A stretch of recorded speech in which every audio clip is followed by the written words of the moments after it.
सत्संगत जी प्यार से कहना धन निरंकार जी। सत्संगत जी एक प्रेरणा कथा। जैसी सोच होती है वैसा ही संसार हमें दिखाई देता है। सत्संगत जी पुराने समय की बात है। एक गांव में एक व्यक्ति रहता था जिसे लोग अशुभ मानते थे। गांव वालों का विश्वास था कि अगर सुबह सुबह उसका चेहरा देख लिया जाए तो पूरा दिन बर्बाद हो जाता है। धीरे धीरे सबकी सोच इतनी नकारात्मक हो गई कि लोग उसे गांव से निकालने की कोशिश करने लगे। ये बात राजा तक पहुंची। राजा को यकीन नहीं हुआ। उसने कहा, मैं स्वयं जांच करूंगा। राजा ने उस व्यक्ति को महल में आने के लिए कहा और महल में रुकने के लिए कहा। अगले दिन राजा ने जैसे ही आंखें खोली, सबसे पहले उस व्यक्ति का चेहरा राजा को दिखा। पूरे दिन राजा को भोजन नसीब नहीं हुआ। संजोग ऐसा बना कि राजा भूखा ही रह गया। शाम तक गुस्से में उसने मान लिया कि वह व्यक्ति सचमुच अशुभ है और उसे मृत्यु दंड देने का आदेश दे दिया।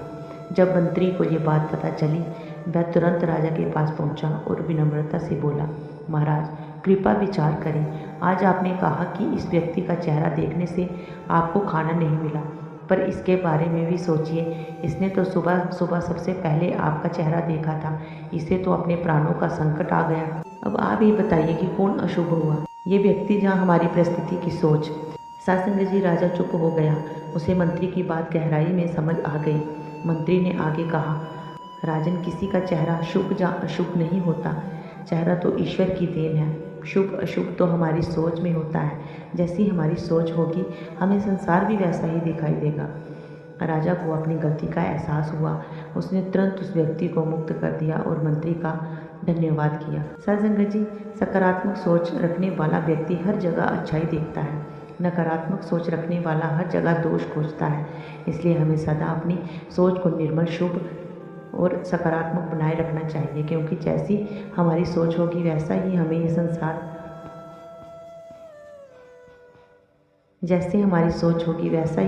संसार हमें दिखाई देगा। इसलिए प्यारे सत्संगत जी आज हमें सतगुरु माता जी भी बार बार यही आत्ममंथन करने को कह रही हैं। अपने अंदर झांकें कि हम कहाँ खड़े हैं। सोच का दर्पण, जैसा मन वैसा जग।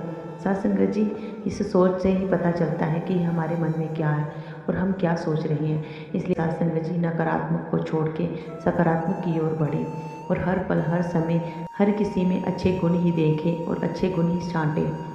सतगुरु माता जी का शुक्राना करना है कि हमें ये विवेक और ये समझ दी कि हम इस जीवन में कैसे जिए। इसलिए प्यारे सत्संगत जी जो सतगुरु ही होते हैं जो हमें अच्छे राह पर ले जाते हैं। इसलिए प्यारे सत्संगत जी कभी भी किसी के लिए गलत नहीं सोचना और ना ही गलत करना है।